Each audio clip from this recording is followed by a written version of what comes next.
Bonsoir, vous êtes sur les 100.7 de Radio Association, compagnie de Serge Carrien pour l'émission Libre Expression.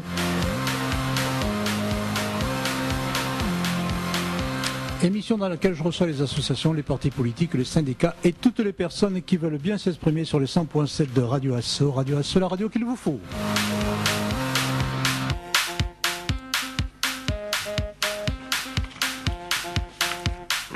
Ce soir, notre invité, il s'agit de Pierre Mardegan, qui est tête de liste de Ozon Montauban. Pour réaliser cette interview, il sera interrogé par Bertrand Sergue, docteur en droit et enseignant universitaire.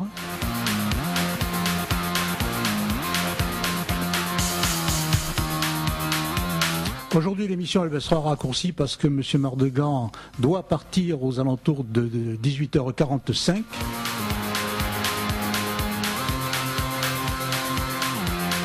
Je le précise parce que c'est important au niveau du CSA, parce qu'on nous demande de respecter le temps de parole, dont les autres candidats sont restés 1h30, donc ce n'est pas notre volonté.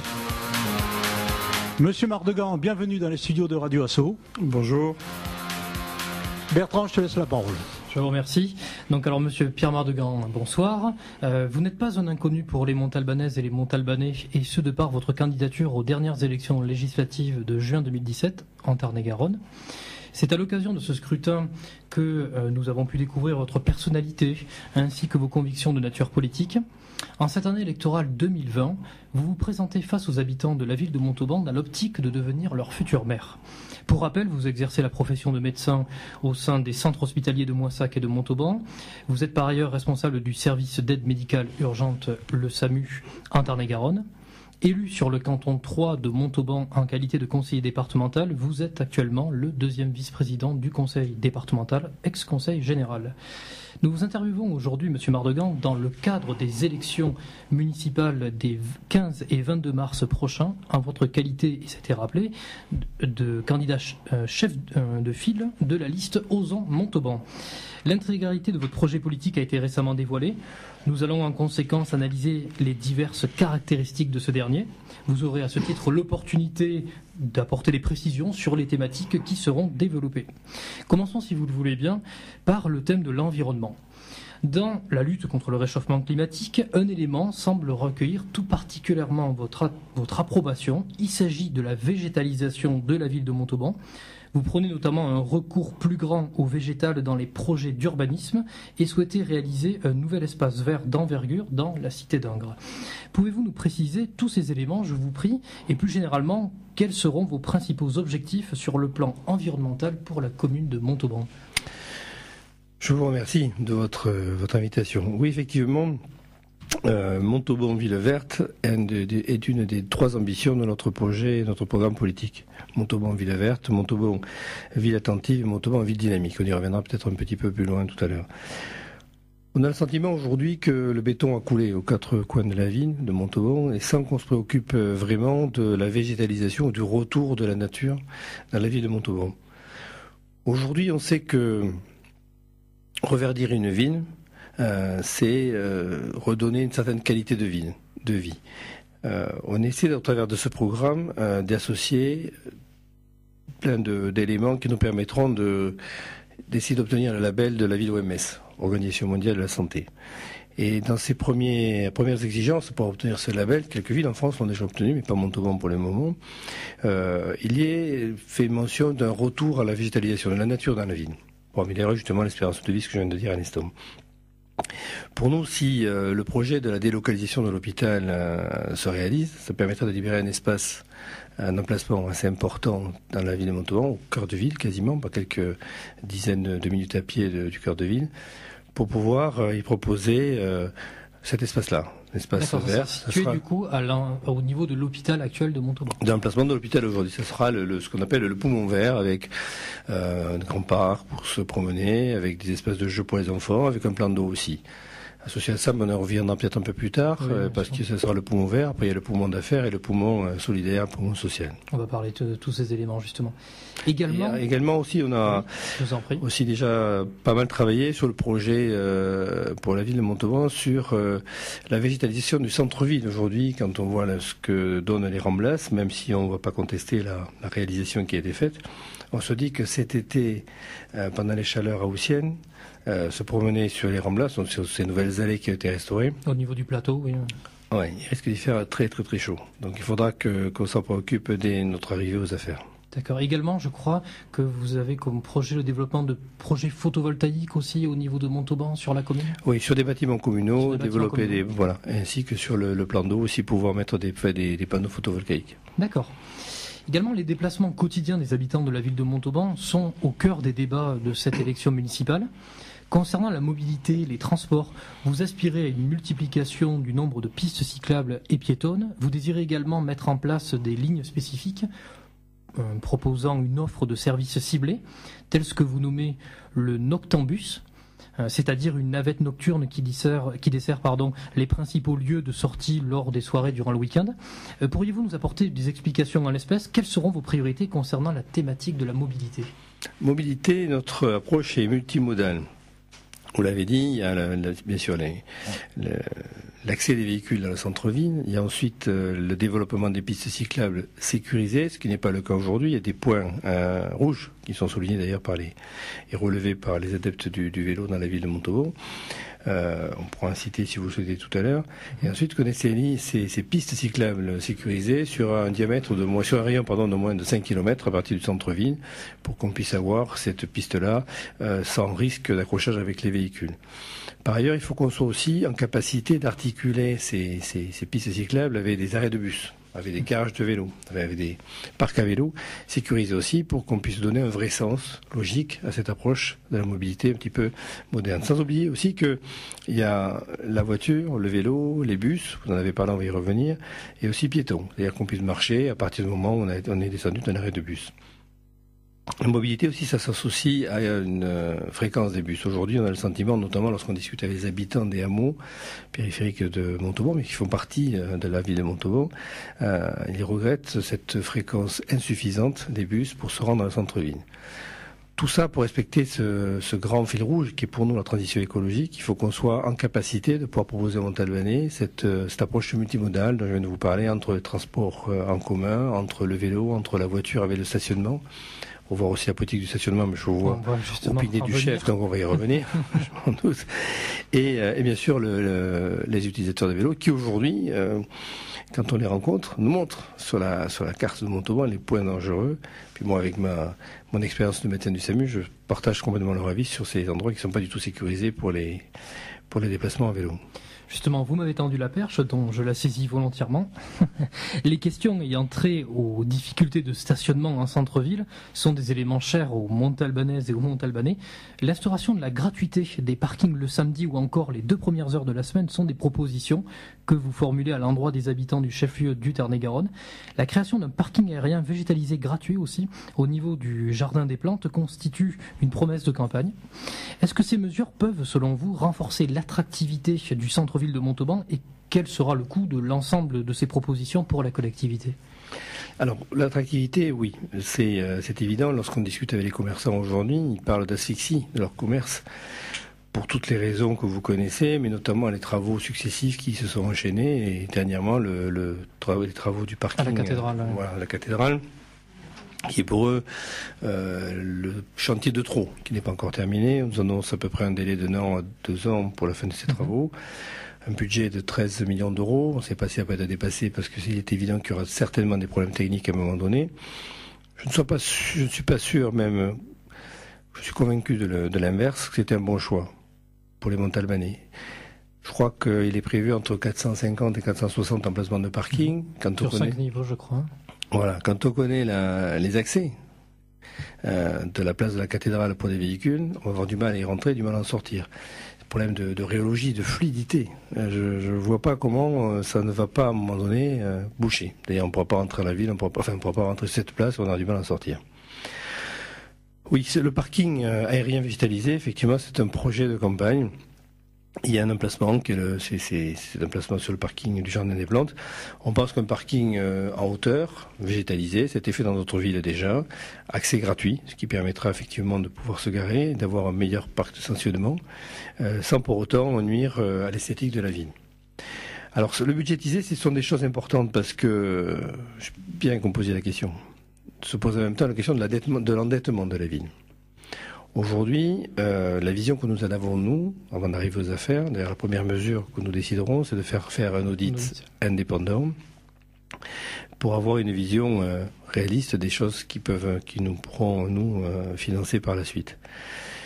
On a le sentiment que sur la capacité de désendettement, même si c'est annoncé pour une capacité de désendettement à 6,5 années, mais ce sont des comptes sur les emprunts qui ont été arrêtés fin 2017. Or, ces emprunts qui ont été réalisés comme un sprint de fin de mandat ont été contractés entre 2018 et 2019. Ce qui veut dire qu'aujourd'hui, la capacité de désendettement qui est présentée par l'équipe sortante s'arrête en fin 2017.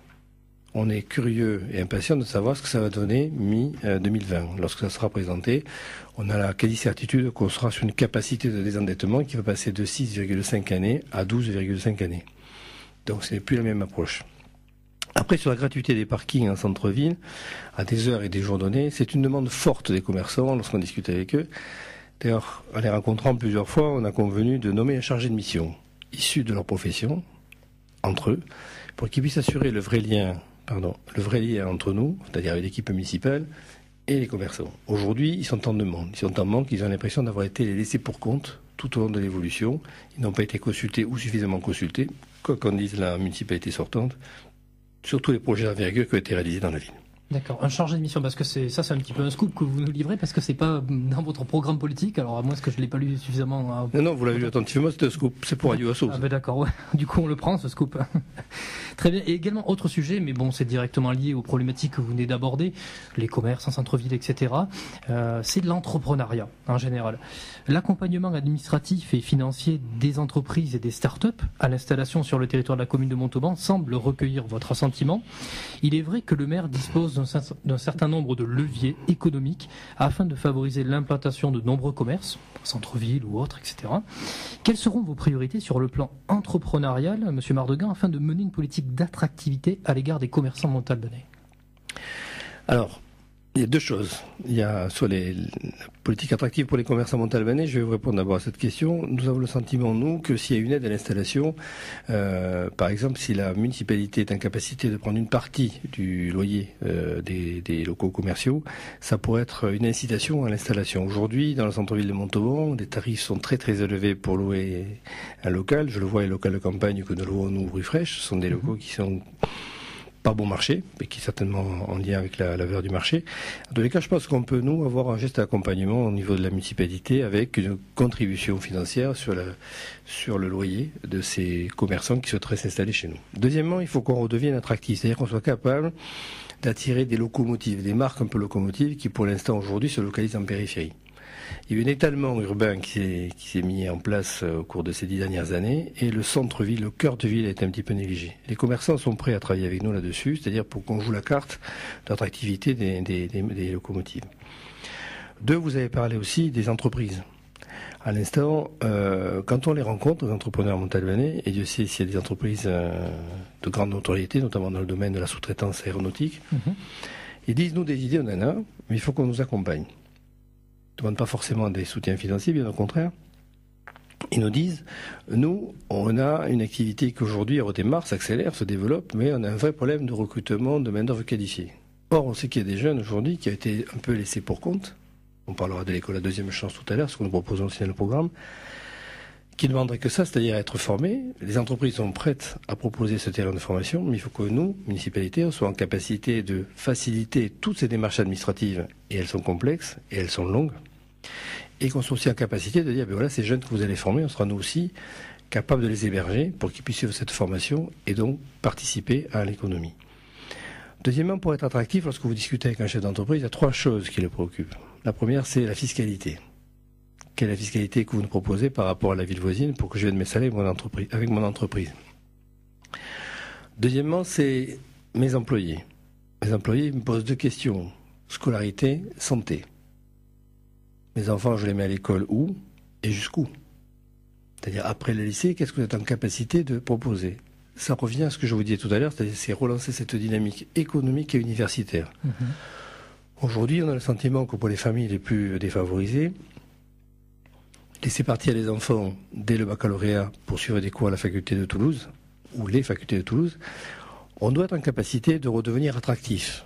C'est-à-dire qu'il faut se retourner vers la région, il faut se retourner vers l'université pour dire aujourd'hui, nous, comme des villes, pourquoi pas, comme une ville comme Pau, pouvoir proposer un cursus des premières années de médecine à Montauban. C'est ce que vous souhaitez proposer au Montalbanais, au Montalbanais. Oui, 3 premières années de médecine, c'est ça? Ça se fait ailleurs. Ça se fait ailleurs, pas de raison.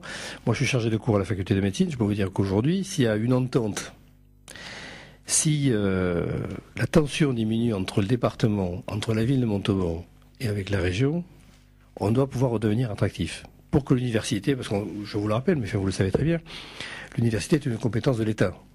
Le conseil départemental finance bien sûr le fonctionnement, à hauteur d'eux, avec la contribution de la municipalité qui aujourd'hui s'est arrêtée pour des raisons de conflit entre le conseil départemental et la ville. On en reparlera si vous voulez parler un peu politique tout à l'heure, mais c'est une des raisons d'ailleurs qui me fait être aujourd'hui à Total candidat à la mairie de Montauban. C'est ce qui se passe en fait. C'est pour apaiser les relations entre la ville et le département. C'était à l'époque Mme Barège contre M. Baillet, puis après c'était Mme Barège. Voilà, c'est pareil avec le département, avec Carole Delga, et c'est pareil avec la ville de Toulouse. Aujourd'hui, il faut apaiser tout ça. Et ces relations politiques entre ces différentes collectivités sont essentielles.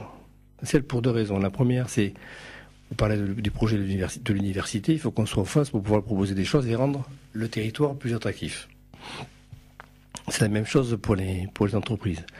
Aujourd'hui, si on apaise ces relations, même le niveau d'endettement de la ville ne sera pas le même. On a le sentiment que sur les 60 millions d'euros investis dernièrement, sans compter les 20 millions d'euros qui sont liés aux délégations de services publics, si les relations étaient apaisées, si cette véritable concertation existait vraiment, des subventions ont pu être obtenues par le conseil départemental, données par la ville, par le conseil départemental, par le conseil régional, voire au-delà. Mais dans cette situation de tension qui est maintenue aujourd'hui par Madame le maire sortante, qui s'obstine à ne pas concerter lorsqu'elle dirige, on est dans cette impossibilité de pouvoir négocier des subventions. Ce qui veut dire que si on avait une intelligence territoriale, c'est comme ça que nous la qualifions dans le programme, de relation avec les autres collectivités, aujourd'hui le niveau d'endettement de la ville ne serait certainement pas le même. Et au niveau universitaire, si justement il y avait ce dialogue plus constructif que vous appelez de vos voeux, il y aurait pour vous plus d'étudiants, une offre de formation du coup plus large, etc. L'objectif, c'est faire venir 3000 étudiants à Montauban. 3000 étudiants. 3000 étudiants à Montauban qui seront aussi, on va essayer de mettre en place un campus universitaire près du pépinière d'entreprise sur l'emplacement du nouvel hôpital. Il y a effectivement le poumon vert, puisqu'on appelle nous le poumon d'affaires. Poumon d'affaires avec une pépinière d'entreprise, avec une concentration de centres de recherche et d'innovation, pour faire venir un petit peu les... On a des choses à proposer, hein, que ce soit l'industrie aéronautique ou l'agritech. Et après, à côté de ça, il y aura ce poumon solidaire pour les personnes âgées, pour les résidences seniors, tout ça sur cet emplacement-là. Parce que c'est vrai que le centre universitaire de Tarn-et-Garonne actuellement, c'est difficile de pousser un petit peu davantage les murs. Il y a déjà l'école d'infirmière qui arrive, etc. Vous savez. Et c'est vrai qu'il n'y a pas énormément de place au sein de celui. D'ailleurs, il y a eu ce débat aussi à l'époque avec Mme Barège ou autre. Est-ce faut-il mettre le centre universitaire de Tarn-et-Garonne au niveau de l'actuelle gare, juste à côté, ou est-ce qu'il fallait le garder en centre-ville? Quelle est votre opinion à l'espèce, justement? Moi, j'avais été interrogé au moment où j'ai été élu, en avril 2015, sur la délocalisation de l'école infirmière au centre universitaire. Déjà, j'avais donné mon avis de soignant, enfin de médecin. 80% des cours donnés à l'école infirmière sont faits par des médecins de l'hôpital. Donc, délocaliser, pour moi, les métiers de la santé doivent rester avec les métiers de la santé. C'est un choix que je n'aurais pas fait, c'est un choix qui avait été fait par l'ancien président du conseil départemental. Je ne sais pas quel avait été le niveau d'échange ou de discussion ou de débat avec la ville de Montauban à l'époque. En tout cas, c'est une chose pour laquelle moi, ça avait déjà été acté. Le financement était en cours. Il n'était bien sûr pas question de faire machine arrière. Il fallait que l'école infirmière bénéficie de locaux modernes pour pouvoir attirer les infirmières et les soignants, parce que c'est l'école des soignantes. Mais c'est un regret. Après, moi, je pense que la localisation d'un centre universitaire, d'un campus universitaire, c'est ça dont on parle. Il y a le centre universitaire pour accueillir les cours, et puis après il y a le campus universitaire. Nous, le campus universitaire, on le voit sur l'emplacement de l'hôpital d'aujourd'hui, si un jour il se déplace, parce que c'est faire revenir, d'une part, c'est faire revenir les jeunes dans la ville, c'est faire revenir aussi des industries, des entreprises, et c'est ramener du monde dans le centre-ville. C'est-à-dire, c'est faire revivre aussi Montauban et les commerces entre midi et 2 et le soir en fin d'après-midi. Donc ramener des jeunes dans la ville. D'accord. Et justement, là, on en vient directement à ce domaine qui vous est cher. Excusez-moi, je vous interromps une seconde. On a parlé de Noctambus tout à l'heure. J'ai pas eu le temps d'y revenir. Oui. C'est important parce qu'on a les jeunes. Cette fameuse navette. Voilà, c'est une idée de Jean-Charles Legendre qui est à côté de nous, qui est un des plus jeunes, c'est le des plus jeunes des listes des candidats aux élections aujourd'hui. Et c'est son idée. C'est-à-dire, en gros, c'est proposer à des jeunes qui sont sans véhicule ou qui, s'ils ont des véhicules, de pouvoir sortir en toute tranquillité et rentrer en toute sécurité. Et mon métier est là pour me le rappeler tous les jours et surtout tous les soirs. Avec tous ces accidents qu'il peut y avoir. Notamment la nuit. Voilà, pendant les week-ends. Ce sont des soirées qui sont beaucoup plus festives que celles de la semaine. Et l'idée du Noctambus, c'est quelque chose qui plaît beaucoup, qui marche dans beaucoup de villes. Une ville de la taille de Montauban, il n'y a pas de raison, parce que c'est un bus, il y a de la musique à l'intérieur, les jeunes continuent à s'amuser, tout en se déplaçant d'un point à un autre. D'accord. Voilà ce que je voulais préciser. Ça, c'est un projet aussi que nous avons mis dans le programme. Tout à fait, on a bien vu ça. Pardon pour ce retour, mais je vous en prie, c'était lié un peu remarque à l'université ou autre, parce que quand on est étudiant, on aime bien faire la fête également, donc c'est toujours bien de revenir en toute sécurité chez soi. Vous avez parlé justement du domaine de la santé. Également, j'y ajouterai la solidarité. Ce sont des thématiques qui ont une place de choix dans votre projet politique, et ce de par vos compétences professionnelles qui ont été rappelées dans ce domaine. Vous souhaitez proposer des chèques santé pour les jeunes ou encore faciliter le déplacement ainsi que le maintien à domicile des personnes en situation de perte d'autonomie. Il y a également la question de l'avenir de l'hôpital de Montauban dont vous avez parlé, bien entendu. Quelles seront les décisions qui seront prises en matière de santé si vous êtes élu maire de Montauban à la fin du mois là ? La première chose que je ferai dans le domaine de la santé, c'est en travaillant avec le Conseil de l'ordre, le Conseil départemental des médecins, essayer de redevenir, ils le font déjà, ils travaillent beaucoup pour essayer de redonner l'attractivité sur le plan médical, pour lutter contre la désertification médicale dans la ville de Montauban et au-delà sur le Tarn-et-Garonne, puisqu'au niveau du conseil départemental, c'est bien sûr une préoccupation. On sait aujourd'hui, on a organisé il y a 2 ans les assises de la médecine générale, ce que demandent les jeunes pour venir se réinstaller. Il y a des efforts qui doivent être faits par les communes, par la communauté de communes, ainsi que par le département. Et j'en reviens à ce que je vous disais tout à l'heure. Si on arrive à apaiser ces relations, si on arrive à réconcilier, moi demain maire de Montauban, je suis réconcilié avec le président du conseil départemental et régional. On n'a plus besoin de se disputer sur les sujets. Au lieu de passer du temps à faire de la politique politicienne, il faut passer du temps à faire des projets pour la population. C'est ça qui nous préoccupe. Donc aujourd'hui, travailler dans ce sens, c'est quelque chose de devenu, c'est une urgence pour Montauban. Voilà. Développer ces maisons médicales, ça se fera en lien avec le conseil départemental de l'ordre des médecins, ainsi que tous les médecins libéraux de la ville. Deuxièmement, favoriser aussi l'accès aux soins. Je ne suis pas sûr aujourd'hui, quand on parle d'égalité sociale, que chaque Tarn-et-Garonnais ou Montalbanais ait un accès libre et égal, partout en tout lieu, à la médecine. C'est une véritable injustice sociale parce que tout le monde cotise à la sécurité sociale. Il n'est pas rare, je suis bien placé aux urgences pour voir des patients qui essaient de consulter leur médecin traitant, ils n'arrivent pas parce qu'il est occupé, parce qu'on est en période d'épidémie, on va en parler si vous voulez tout à l'heure, et parce que le médecin d'à côté n'a pas la place pour les recevoir. Ce sont ces patients qui, après un certain parcours du combattant, se retrouvent chez nous aux urgences parce que c'est là où ça reste ouvert, c'est là qu'on peut être pris en charge. Et on se retrouve dans une situation, nous, à l'hôpital, avec un service d'urgence qui n'est pas calibré pour répondre à ces défaillances du système de santé actuel. Parce que c'est ça, en fait. La démographie médicale aujourd'hui, telle que nous pouvons la constater, c'est 30 ans d'immobilisme politique, droite-gauche confondue, comme ça va régler le problème, de manque de courage, à un moment donné, de décision. Le seul courage, ou la seule décision qui était prise, qui n'était pas courageuse, c'était de limiter l'accès aux études de médecine, aux étudiants en médecine. Le fameux numerus clausus. Mais aujourd'hui, même en ouvrant les vannes... C'est remis en cause d'ailleurs, ce numerus clausus, quand on voit...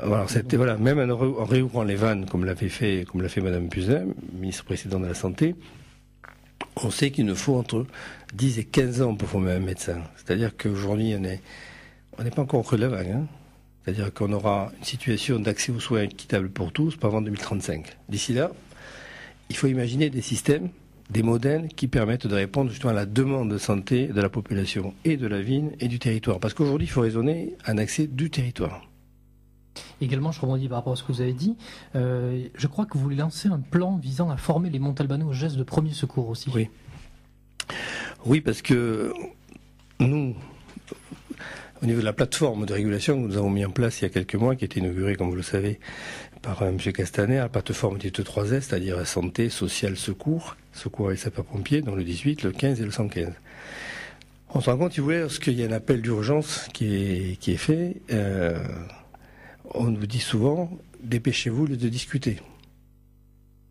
Le délai d'intervention moyen d'un véhicule sapeur-pompier en France est de 11 minutes.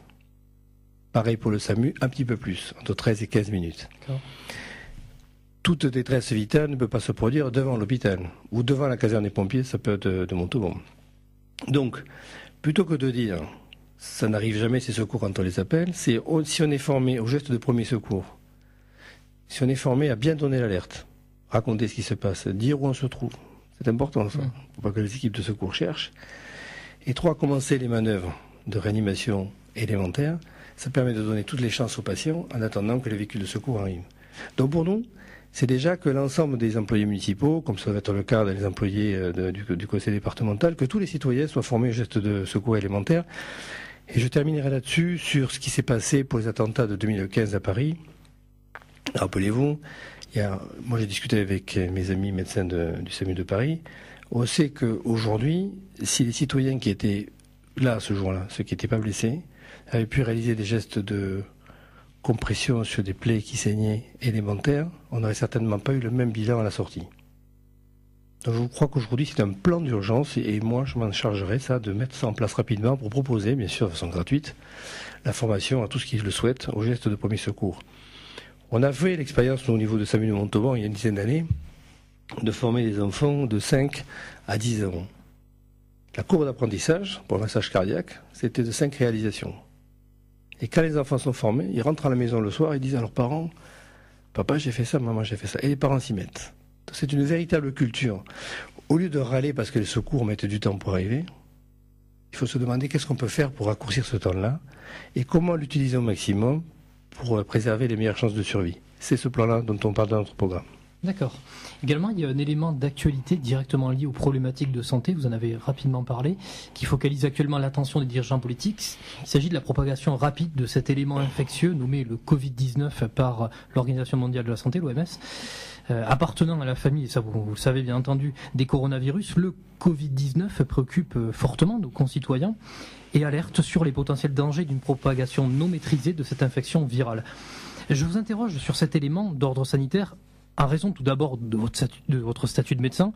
Je suis en effet convaincu qu'en votre qualité de responsable du SAMU de Tarn-et-Garonne, vous suivez de près l'évolution de cette épidémie, voire même potentielle pandémie, mais également votre qualité de candidat aux élections municipales de mars prochain, car en effet, le préfet ou encore le maire peuvent annuler des manifestations culturelles, prendre des mesures visant à imposer des zones de confinement, et on l'a vu ça dans d'autres villes, à limiter la circulation des individus au niveau de la commune. Quelles seront, je vous prie, Monsieur Mardegan, les décisions qui devront être prises en cas de présence de personnes ayant contracté cette maladie infectieuse sur la commune de Montauban? Ce qui n'est pas le cas encore actuel, aujourd'hui. Si c'était le cas, je ne vous le dirais pas. Aujourd'hui, c'est le ministère de la Santé qui communique sur les cas avérés, parce que ça doit, ou les cas suspects, ou les cas confirmés. C'est difficile de répondre à votre question. On se prépare. C'est une des raisons qui va m'amener à vous quitter plus vite que prévu ce soir. C'est-à-dire que je reste quand même chef de service du SAMU et des urgences. Il faut que je veille à la meilleure organisation possible pour répondre justement à cette menace d'épidémie. Aujourd'hui, le virus circule sur le territoire depuis peu de temps. C'est rien à voir avec le virus de la grippe qu'on connaît, puisque aujourd'hui nous avons fabriqué des vaccins qui sont efficaces. On a la chance d'avoir des équipes de chercheurs exceptionnelles en France. On a la chance aussi d'avoir des services de maladies infectieuses avec des grands noms de la médecine infectieuse qui travaillent sur ce sujet. On a bon espoir que ça évolue très très vite. Et après, on a une chance assez exceptionnelle aussi par rapport à d'autres pays européens, d'autres pays dans le reste du monde, c'est que nous avons la régulation du SAMU. Quel que soit le moment où vous avez besoin, si vous avez un doute, vous allez appeler un médecin régulateur qui va vous répondre H24. Par rapport à d'autres pays européens, mis à part l'Espagne, la Suisse et la Belgique, il n'y a pas de régulation médicale. J'appelle au centre de secours et tout le monde part, aux plateformes de secours. On envoie les moyens.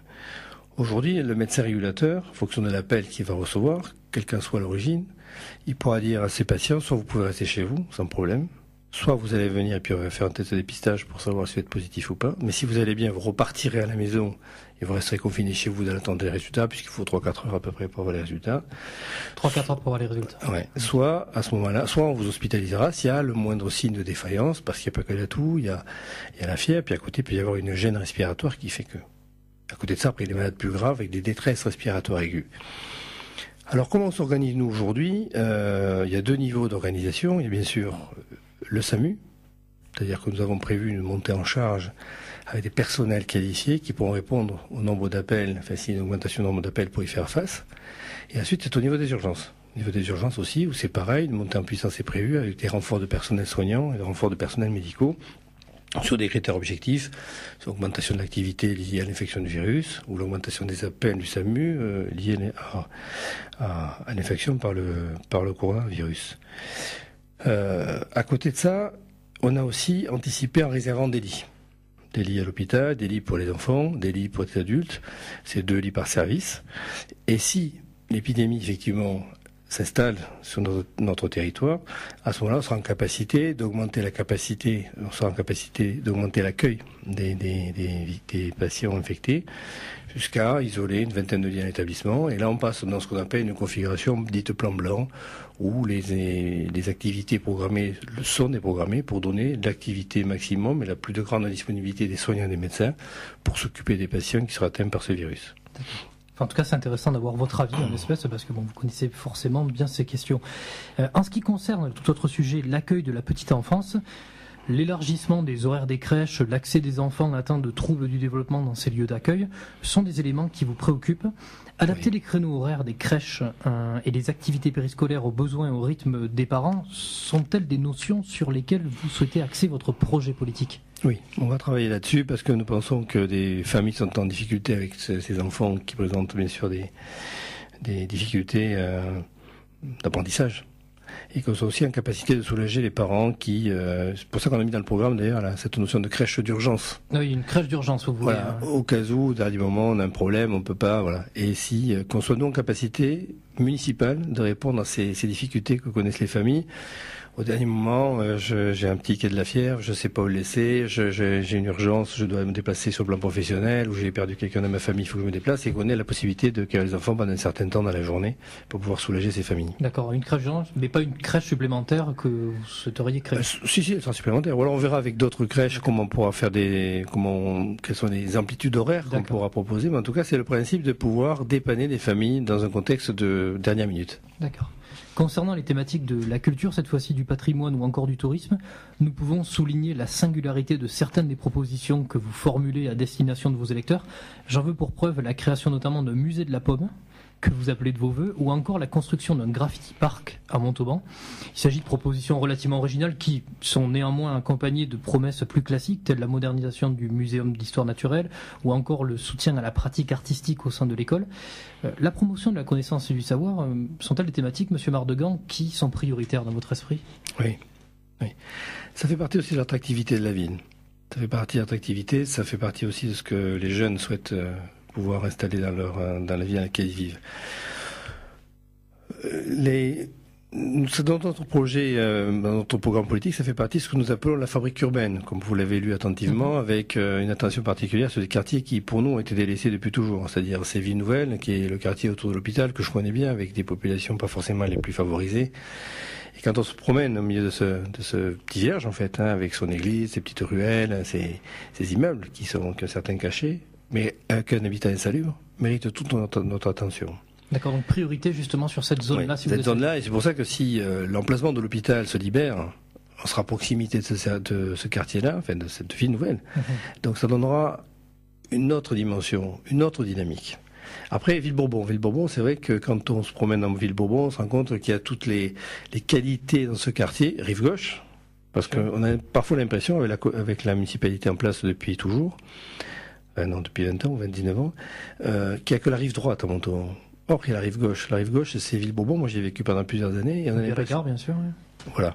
Et on a l'impression que ça présente toutes les qualités pour développer ce qu'on appelle cette approche art déco. Vous avez parlé de l'art street tout à l'heure. C'est exactement là, je crois qu'il faut le faire. Il faut donner cette impulsion, cet élan économique dans ce quartier. D'accord. Un autre élément transparaît au sein de votre projet politique, c'est le désir de renouer un véritable dialogue avec l'ensemble des acteurs de la ville et les associer davantage aux préoccupations ainsi qu'à l'action des pouvoirs publics municipaux. Vous prévoyez dans cette optique de créer une conférence citoyenne permanente avec la constitution d'une chambre consultative ayant pour objectif d'aider le conseil municipal dans ses prises de décision. Il faut impérativement renouer, selon vous, le lien entre les élus et les citoyens en associant davantage ces derniers dans les choix de nature politique. Qu'est-ce que vous en pensez ? C'est une thématique d'actualité en tout cas. Voilà. On a le sentiment lorsqu'on discute, moi je suis sur le terrain depuis plusieurs semaines et je fais ce qu'on appelle le porte-à-porte. Je suis pas surpris de ce que j'entends parce que c'est un peu le porte-à-porte que je fais quand je suis à l'accueil des urgences, parce que j'ai un véritable lien avec ces Montalbanais, puisque je parle avec eux souvent dans le cadre des urgences. C'est pas forcément les plus favorisés qui viennent aux urgences, c'est souvent ceux qui souffrent et qui ont des difficultés pour finir tout leur fin de mois. Nous, ce que nous souhaitons faire, c'est changer tout ça. Changer tout ça avec une gouvernance qui nous paraît aujourd'hui d'une autre époque. Gouvernance centrée sur une seule personne. C'était longtemps le cas pour la présidence du département, c'est aujourd'hui ça fait longtemps que ça dure pour la ville de Montauban. Et installer une concertation, une vraie, c'est-à-dire c'est notre méthodologie, c'est concerter et réconcilier.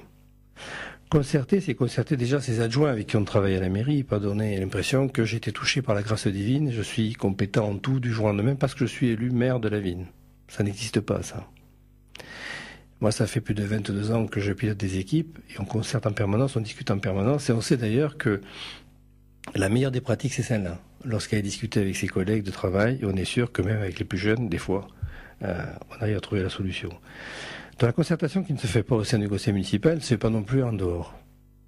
Et nous pensons que les politiques de quartier se font avec les gens qui vivent dans les quartiers. C'est ce qu'on voit là dans ces semaines de discussions et de rencontres. Donc, c'est ouvrir sur la société, ouvrir sur la ville, ces comités, ces commissions permanentes citoyennes.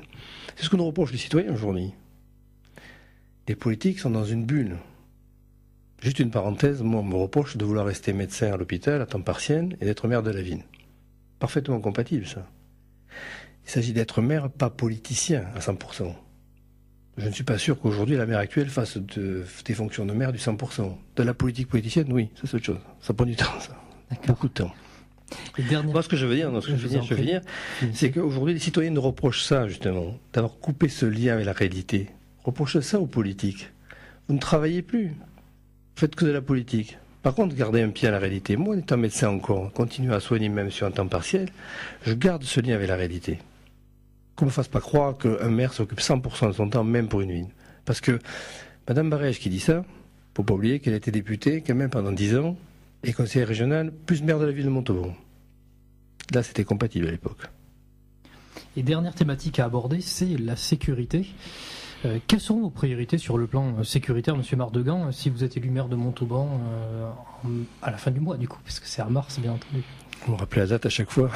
Oui. Ça se rapproche. Ça, c'est sûr.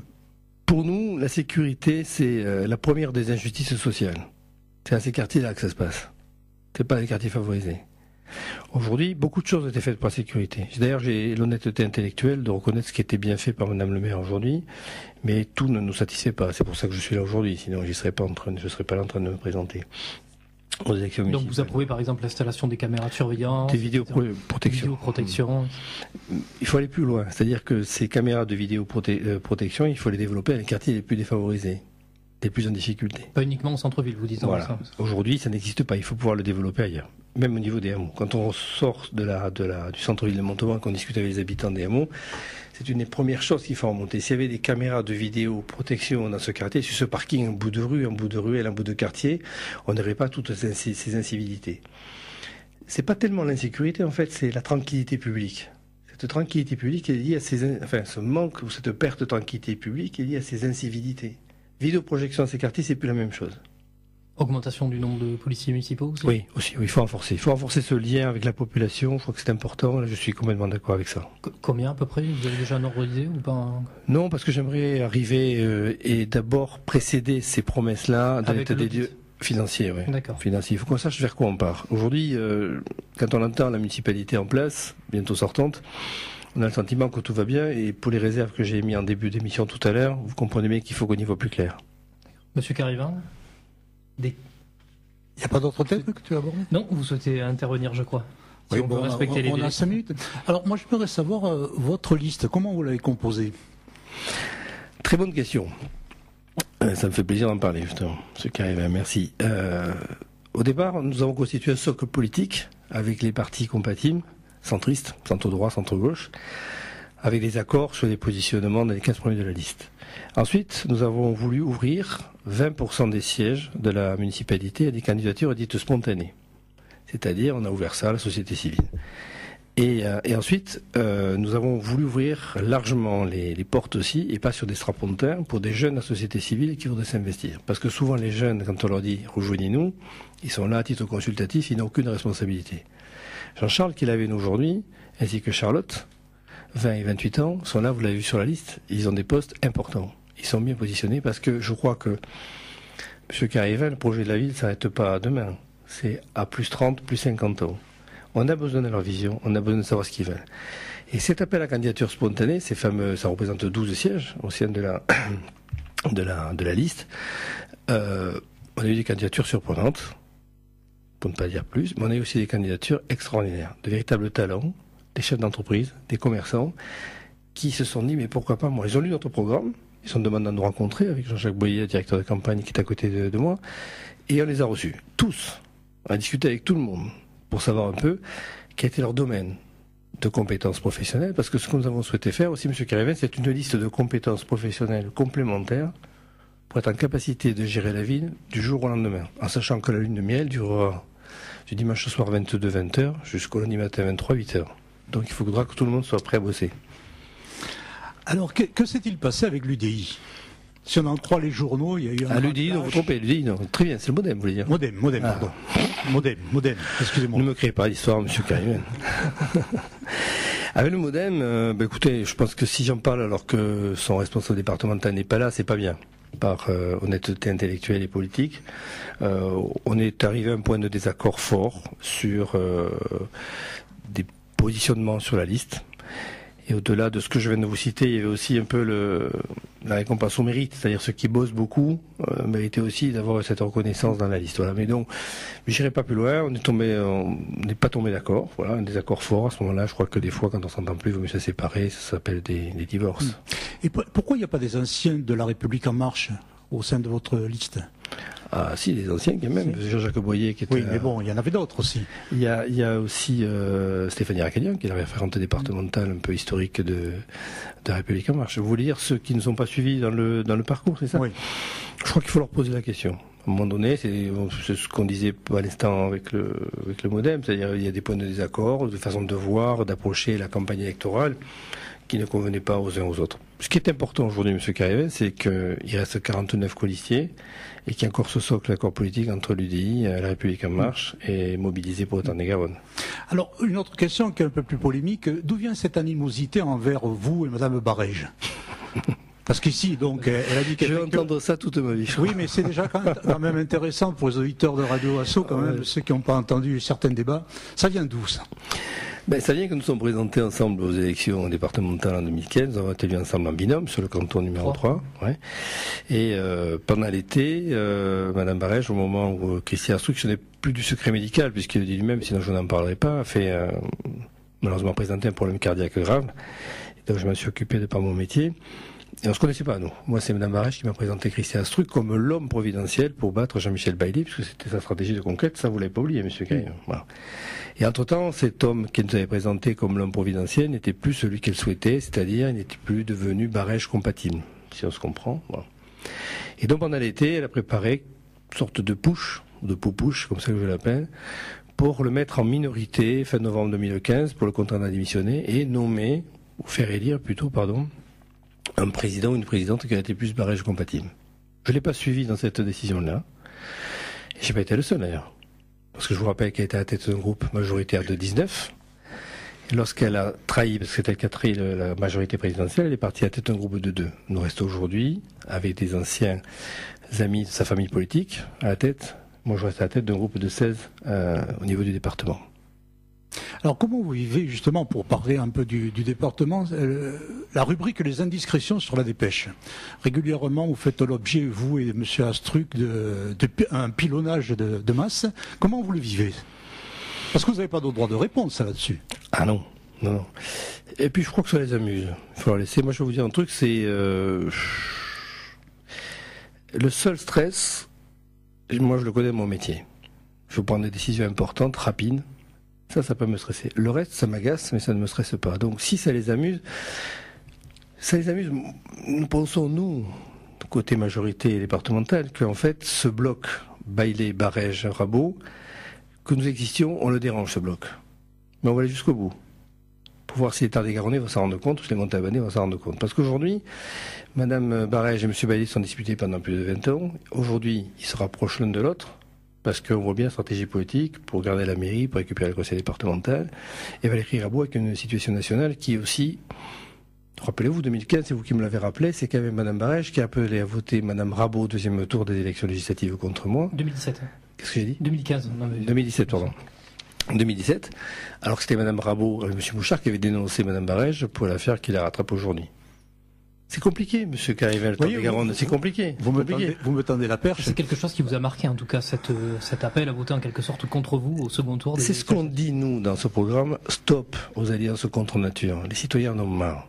Stop à ces baronnies, ces vieilles baronnies de droite et de gauche qui s'approprient les pouvoirs et qui se distribuent entre eux. Il faut que ça s'arrête, ça.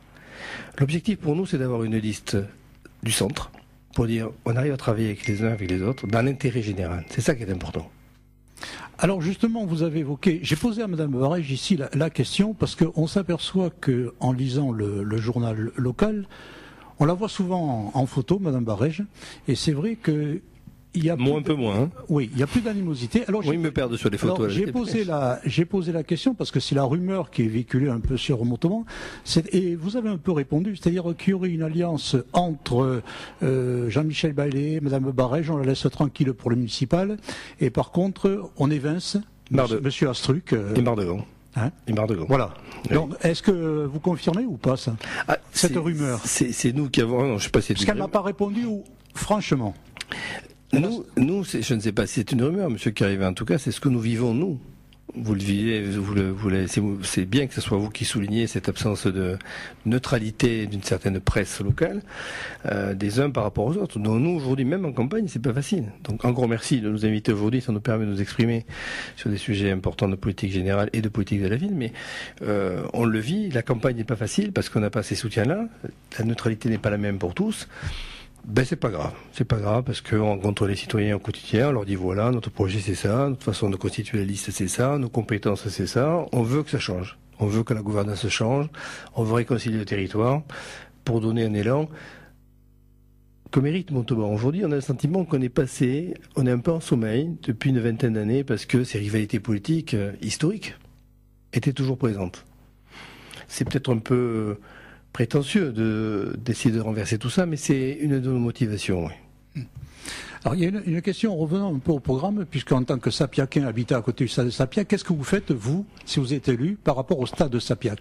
Parce qu'il y a des projets qui fleurissent un peu partout avec ce stade. Oui, ce que disent les listes, je ne vais pas les citer, mais reconstruire un stade ou agrandir le stade de Sapiac, je suis pas convaincu que ça soit la solution aujourd'hui. Vous, c'est une rénovation douce, c'est ça que vous... Ouais, on appelle un lifting doux et raisonné. C'est un terme chirurgical. Un lifting, ça veut dire qu'on va le rajeunir. Il faut rajeunir Sapiac et lui laisser son... Sapiac doit rester Sapiac. Il faut que cet esprit de la cuvette reste, mais ça n'empêche qu'on peut quand même réhabiliter, rénover, restaurer des espaces publics avec un peu plus de brillant, un petit peu plus de vernis. Pareil pour l'espace commun, brasserie, qu'on ait aussi de véritables accès pour les personnes à mobilité réduite qui ne sont pas aujourd'hui abritées de la pluie en cas de mauvais temps. Et derrière, ce qui est important, quand on discute avec le nouveau président du club, que j'ai rencontré 2 fois, c'est des loges. Des loges pour faire venir des sponsors. Ces loges, ça rapporte plus de recettes pour le club que d'augmenter le stade, la capacité du stade de 2000 places, ce qui ne réglera pas le problème. Donc, effectivement, si on veut porter l'USM vers le top 14 sur un programme de 3, 4 ou 5 ans, il faudra attirer des investisseurs, de gros investisseurs. On le voit aujourd'hui, ce qui passe en top 14, c'est des gros sponsors qui s'investissent là-dedans. Il faut qu'on soit en mesure de les attirer. Ça, c'est sur la partie infrastructure. Derrière, nous, on veut renforcer ce qui se passe avec l'école de rugby. Une véritable école de rugby, que Montauban reste à la pépinière, que les jeunes qui ont du talent ne partent pas dans des clubs comme le SUA ou le Stade Toulousain, qu'à la limite, le Stade Toulousain travaille avec nous. Mais alors, ce que je dis tout à l'heure, il faut réconcilier, il faut qu'on travaille avec tout le monde, y compris avec la ville de Toulouse, et que ces jeunes qui ont du talent soient en capacité, nous, de dire aux parents, lorsqu'ils vont laisser les enfants au club, on va s'en occuper. Ils vont avoir une formation de sportifs de haut niveau, ils auront un suivi médical, ils auront une hygiène de vie, Mais à côté de ça, si le rugby pro ne marche pas, qu'on soit en capacité de leur proposer une reconversion. Donc parallèlement à ça, des études, des diplômes qui ne laissent pas sur le bord de la route après. C'est ça qui peut faire la force, parce que ça peut être une véritable école de rugby qui existe déjà, mais qui a besoin, je crois, d'être encore plus aidée par la municipalité, plutôt que de proposer la construction de stades pharaoniques. Bon, on va respecter le temps, puisque vous demandez qu'on vous libère à 45. J'aurais aimé poser des questions aux 3 personnes qui sont dans le studio, et notamment M. Gendre, parce que quand on lit sur les réseaux Internet, il disait on n'est pas là pour faire de la figuration. C'est dommage que vous ne soyez pas devant le micro. Vous pouvez vous avancer, ça me ferait plaisir de vous entendre. Même Madame Tapi, c'est ça? Oui. Bonsoir et merci. Ouais. Merci à vous. Merci Monsieur Mardegan d'être venu. Merci infiniment. Voilà, le temps qu'on déplace le micro, parce que ça me ferait plaisir de les entendre. Vous m'entendez, Monsieur Gendre? Oui, je vous entends. Voilà. Alors, donc, c'est vous qui déclarez certainement, on n'est là pas pour faire de la figuration. Qu'est-ce que vous entendez par là? Faire de la figuration? Faire de la figuration, c'est-à-dire être sur une liste pour les municipales, mais être classé très loin dans les numéros et être là que pour les photos. Et puis après, c'est bon, écoute, je te remercie, tu peux rentrer chez toi et on se verra bientôt. Vous faites partie d'un parti politique ou pas? Absolument pas. Absolument pas. Non, pas de parti politique, pas d'encarté. Donc c'est un choix de me dire, maintenant, il faut que les choses changent. Et je pense que pour que les choses changent, il faut s'investir et mettre la main à la pâte. Et qu'est-ce qui vous a convaincu d'aller déposer cette liste? Épouser entre guillemets. Épouser avec Pierre Mardegan? Oui. C'est la personne, c'est vraiment ce côté humain qu'il a, et c'est ce côté de dire, la relève, c'est vous les jeunes, on a besoin de vous, et parce que demain, vous allez prendre les manettes, et c'est de pouvoir compter, et de pouvoir s'appuyer sur des personnes comme Pierre Mardegan pour pouvoir aller dans ces municipales. Madame Tapi? Oui, bonjour. Bonsoir. Alors vous, même question, hein. Pourquoi Mardegan? Qu'est-ce que vous faites dans la vie aussi? Alors moi j'ai 28 ans et je suis chef de projet en intelligence artificielle, et c'est vrai que j'ai mis mon travail de côté pour m'investir donc dans ces municipales à 100%. Pourquoi?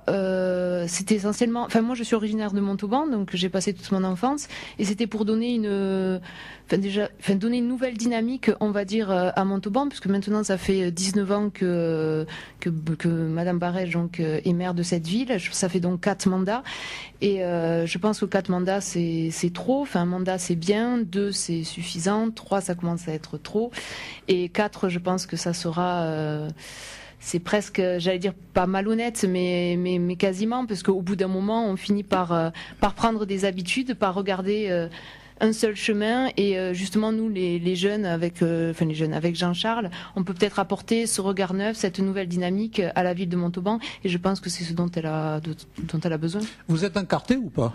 Non. Non. Non. Et vous voulez devenir ou adhérer, je sais pas moi, à la République en marche? Pour l'instant, c'est les élections municipales, et puis on verra. Parce que vous êtes seconde sur la liste de. Oui, je suis seconde sur la liste. Ouais, donc c'est quand même une responsabilité si vous êtes élu. Oui, tout à fait. Et si vous êtes élu, quel choix vous allez faire au niveau de la ville? Vous allez représenter quel domaine? Moi, ce qui m'intéresse du moins actuellement, ce serait de Parlez devant le micro, s'il vous plaît, merci. Pardon, voilà. Donc moi, ce qui m'intéresse particulièrement, ça serait c'est tout ce qui touche à donc l'entrepreneuriat et l'innovation, parce que de toute façon, j'ai fait des études dans ce secteur-là.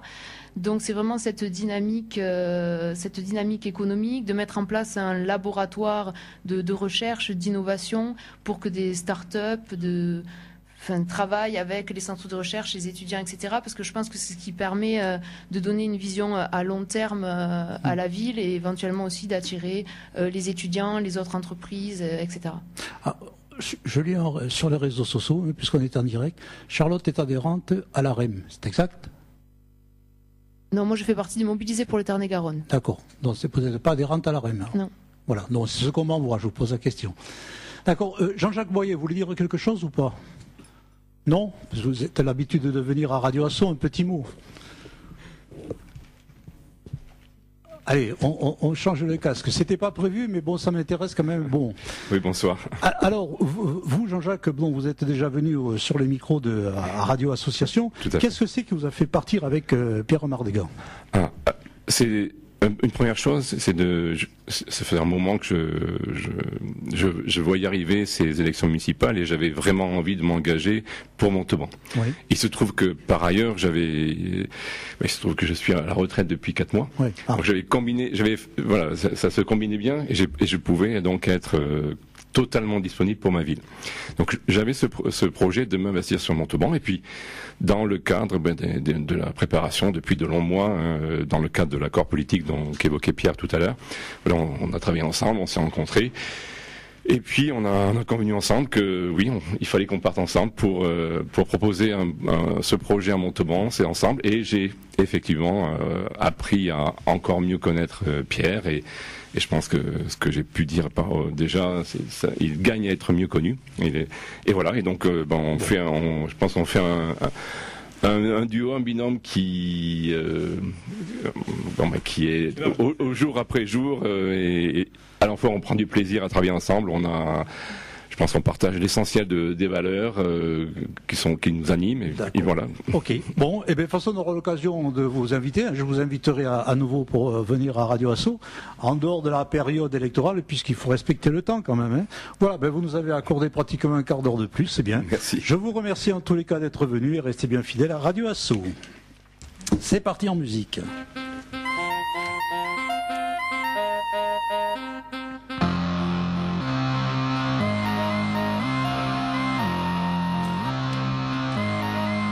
Vous étiez sur les 100.7 de Radio Association, compagnie de Serge Carévin pour l'émission Libre Expression. Ce soir, je recevais la liste Ozon Montauban, dont le tête de liste est Monsieur Pierre Mardégan.